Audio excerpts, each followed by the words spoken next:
Hello everyone, today I'm going to show you how to make some Lego ducks. So, let's put everything away so I can show you how to build it.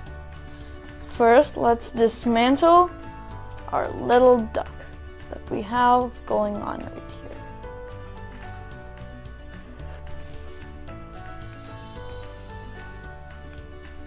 So right now, we have 5 basic pieces.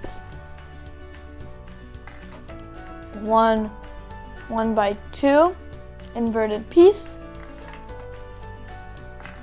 one cross piece, one 1x2 flat piece, one and a 1x1 cheese piece,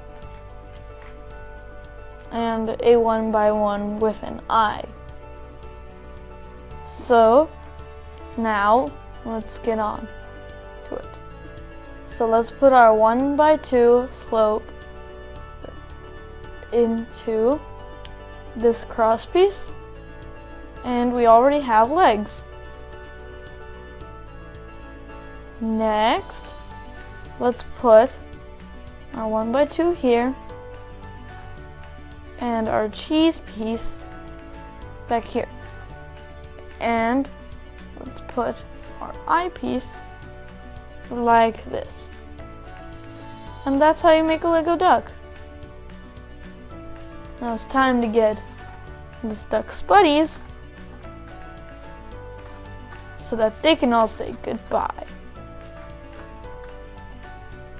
Hope you enjoyed this video.